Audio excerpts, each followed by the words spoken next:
السلام عليكم ورحمة الله وبركاته. أهلا بيكم في كل شيء ولي حل. أنت عليك المشكلة وإحنا علينا الحل. يلا بينا نبدأ حلقة النهاردة.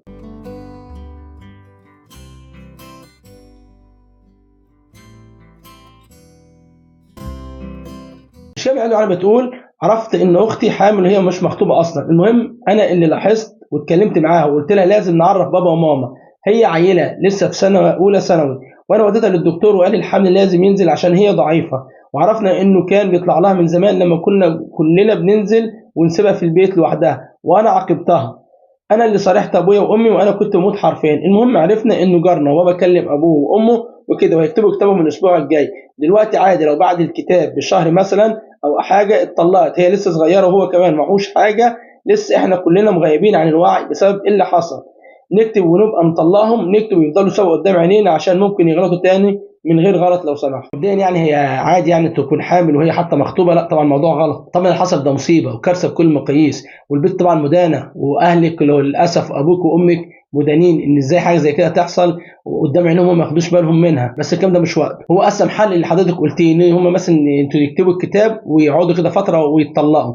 بس طبعا يعني لو الحمل نزل فخلاص مفيش مشكله بقى، كده الموضوع يتحل بسيط، هي تاخد فتره شهر ولا حاجه بعد كتب الكتاب ويحصل الانفصال وكل واحد يروح حال سبيله. بس اهم حاجه يكون الموضوع من غير شوشره. بس برضه في نقطه مهمه جدا، اياكم تكونوا بتسعوا انتوا عشان تنزلوا العيل. يعني لو انتوا مثلا عايزين تنزلوا العيل فده حرام، ده روح، ما ينفعش انتوا تنزلوه، ما ينفعش الاجهاض.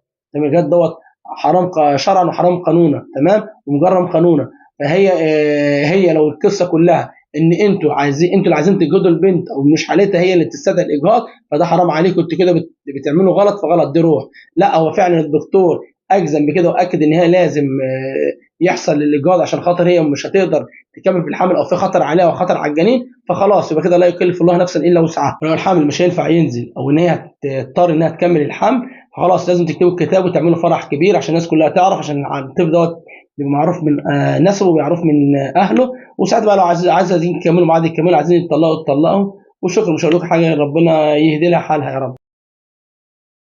وفي النهايه اتمنى الحلقه كلها تعجبكم وتكونوا فكره في حل المشكله. ولو في اي حد بتواجه اي مشكله فما رضيتش وتواصل معانا، وهيلاقي كل المعلومات اتصال بينا تحت في صندوق الوصف.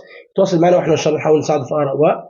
وكذلك ما تنساش اللايك دوت اهم وافضل حاجه ممكن تقدمها صانع المحتوى عشان يستمر في المحتوى اللي بيقدمه او يطور منه. وكذلك الشير وكذلك الاشتراك في القناه عشان نقدر نوصل ناس اكتر ونساعد ناس اكتر. وفي النهايه ما تنساش اخواننا في غزه وفلسطين ولبنان بالدعاء ومحاوله نشر الروايه السرديه الفلسطينيه في كل مكان. وطبعا المقاطعه يا جماعه سلاح مهم جدا، اللي ما قاطعش يقاطع، واللي مقاطع يكمل مقاطعته ويحولها من القطع الاستغناء. باذن الله ربنا ينصرهم. دمتم في ود ولقاء في حلقه جديده، والسلام عليكم ورحمه الله وبركاته.